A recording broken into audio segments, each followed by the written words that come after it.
दोस्तों, आपने अंग्रेजी की एक पुरानी कहावत जरूर सुनी होगी कि actions always speak louder than words. और आज इंडियन आर्मी ने इस कहावत को सिर्फ बोला नहीं बल्कि पूरी दुनिया को दिखाकर साबित भी कर दिया। जिस तरह से बीते कुछ दिनों में भारत के खिलाफ अलग अलग नैरेटिव चलाए जा रहे थे, उसी का जवाब इंडियन आर्मी ने अपने एक्शन से दिया है।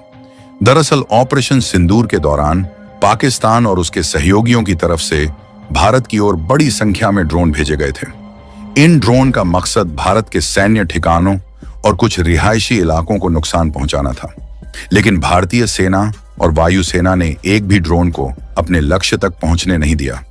सभी यूएवी को भारतीय एयर डिफेंस सिस्टम ने हवा में ही इंटरसेप्ट कर दिया। अब दोस्तों, सिर्फ बयान देने से बात खत्म नहीं हुई। इंडियन आर्मी ने विजय दिवस के दिन एक ऐसा कदम उठाया जिसने पाकिस्तान और तुर्की दोनों को एक साथ संदेश दे दिया।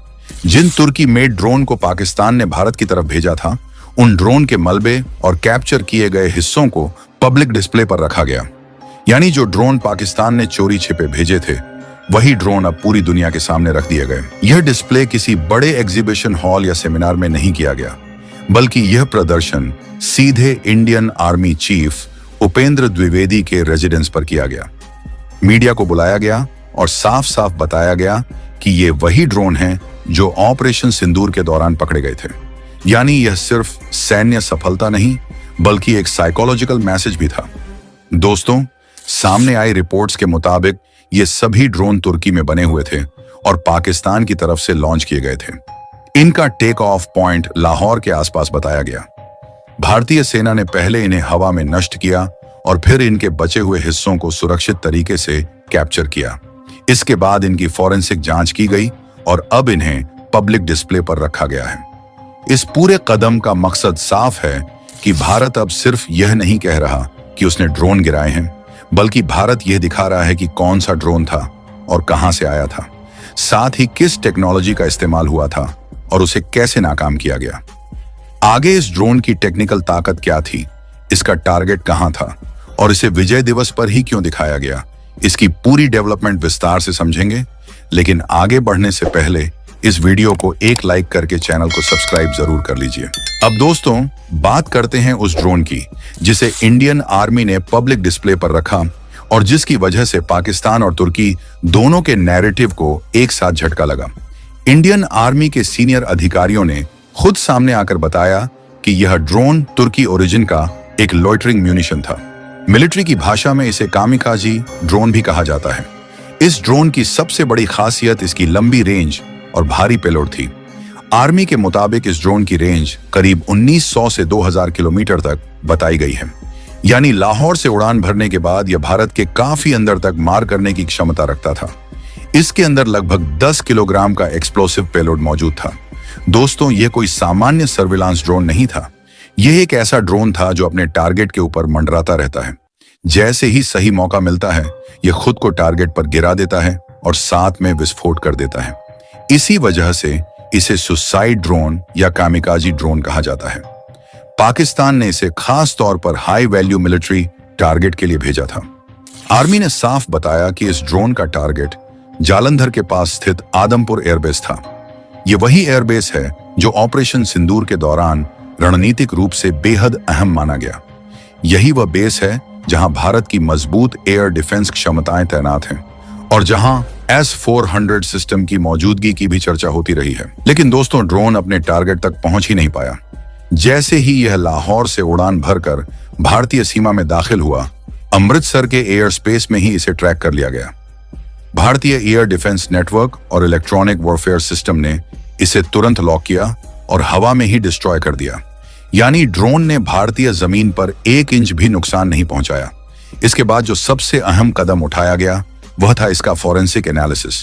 ड्रोन को डिस्ट्रॉय करने के बाद उसके बचे हुए हिस्सों को इकट्ठा किया गया। डीआरडीओ और आर्मी के साइबर ग्रुप ने इसे डीकंस्ट्रक्ट किया और इसके सॉफ्टवेयर, कम्युनिकेशन सिस्टम, नेविगेशन और कंट्रोल आर्किटेक्चर को पूरी तरह डिकोड किया गया। फॉरेंसिक जांच से यह साफ हो गया कि ड्रोन कहां से लॉन्च हुआ था, इसका रूट क्या था, किस फ्रीक्वेंसी पर यह कम्युनिकेट कर रहा था और इसका अंतिम टारगेट क्या था। यानी पाकिस्तान और तुर्की दोनों जिस चीज को सीक्रेट मान रहे थे, वह पूरी तरह भारत के सामने खुल चुकी थी। अब दोस्तों, यही वह पॉइंट है जहां से यह मामला सिर्फ सैन्य सफलता नहीं बल्कि रणनीतिक जीत बन जाता है। क्योंकि जब किसी देश की टेक्नोलॉजी को आप न सिर्फ नष्ट कर दें बल्कि उसे समझ भी लें तो अगली बार उस टेक्नोलॉजी का असर लगभग खत्म हो जाता है। तुर्की के ड्रोन की पूरी कार्य प्रणाली अब भारतीय सिस्टम के सामने आ चुकी है। यही वजह है कि इस डिस्प्ले को सिर्फ एक शो नहीं बल्कि एक स्ट्रॉन्ग मैसेज माना जा रहा है। पाकिस्तान के लिए संदेश साफ है कि ड्रोन आधारित वॉरफेयर भारत के खिलाफ काम नहीं करेगा, और तुर्की के लिए संदेश और भी सीधा है कि आपकी टेक्नोलॉजी अब सरप्राइज नहीं रही। अब दोस्तों, सबसे अहम सवाल यही है कि इंडियन आर्मी ने इस पूरे ड्रोन डिस्प्ले के लिए विजय दिवस का दिन ही क्यों चुना। इसका जवाब सिर्फ सैन्य नहीं बल्कि मनोवैज्ञानिक और कूटनीतिक स्तर पर भी छिपा हुआ है। विजय दिवस भारत के लिए सिर्फ एक तारीख नहीं है बल्कि यह याद दिलाता है कि 1971 में भारत ने पाकिस्तान को पारंपरिक युद्ध में निर्णायक हार दी थी। अब उसी दिन 2025 में भारत ने यह दिखाया कि जंग का तरीका बदला है, लेकिन जीतने की क्षमता पहले से कहीं ज्यादा मजबूत हो चुकी है। इस डिस्प्ले के जरिए पाकिस्तान को सीधा संदेश दिया गया कि अब पुरानी चालें काम नहीं आने वाली हैं। विदेशी टेक्नोलॉजी के सहारे ड्रोन भेजना, फिर जरूरत पड़ने पर इनकार कर देना, यह रणनीति अब भारत के सामने बेअसर हो चुकी है। भारत न सिर्फ इन ड्रोन को हवा में गिरा सकता है बल्कि यह भी साबित कर सकता है कि वे कहां से आए थे, किसने भेजे थे और किस मकसद से भेजे थे। वहीं दूसरी तरफ तुर्की के लिए यह एक बड़ा झटका है। भारत ने तुर्की के ड्रोन को सिर्फ इंटरसेप्ट नहीं किया बल्कि उसे पूरी तरह समझ लिया और डिकंस्ट्रक्ट किया, यानी फिर से जोड़कर दुनिया को दिखा दिया, जिसका सीधा मतलब है कि ड्रोन की design, control system, communication frequency और कमजोरियां अब भारत के पास हैं। यानी भविष्य में इसी तरह के ड्रोन भारत के लिए और भी आसानी से नाकाम किए जा सकते हैं। दोस्तों, इसका असर सिर्फ पाकिस्तान और तुर्की तक सीमित नहीं रहने वाला। ग्लोबल डिफेंस मार्केट में भी इसका मैसेज साफ गया है कि जो देश तुर्की के ड्रोन खरीदने की सोच रहे थे, अब उन्हें 2 बार सोचना पड़ेगा, क्योंकि भारत ने यह दिखा दिया कि इन ड्रोन को डिटेक्ट किया जा सकता है, जैम किया जा सकता है और जरूरत पड़े तो कैप्चर भी किया जा सकता है। यानी इनकी रिलायबिलिटी पर बड़ा सवाल खड़ा हो गया है। इस पूरे कदम से भारत की एयर डिफेंस और इलेक्ट्रॉनिक वॉरफेयर क्षमताओं का भी खुलकर प्रदर्शन हुआ है। बिना किसी बड़े शोर के भारत ने यह साबित कर दिया कि उसका मल्टीलेयर एयर डिफेंस नेटवर्क कितनी तेजी और सटीकता से काम करता है। ड्रोन जैसे छोटे और तेज टारगेट को शुरुआती सीमा पर ही खत्म कर देना, यह किसी भी देश के लिए आसान काम नहीं होता। और दोस्तों, इसी के साथ ऑपरेशन सिंदूर से जुड़ी यह कहानी एक नए मोड़ पर पहुंचती है। आने वाले समय में इस ऑपरेशन से जुड़ी और भी जानकारियां सामने आ सकती हैं। आप इस पूरे मामले को कैसे देखते हैं? अपनी राय कमेंट सेक्शन में जरूर बताइए।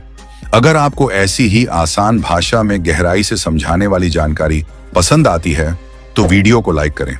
इसी तरह और भी वीडियो आप लोगों को मिलती रहे, उसके लिए चैनल को सब्सक्राइब करें और इस वीडियो को ज्यादा से ज्यादा शेयर करें।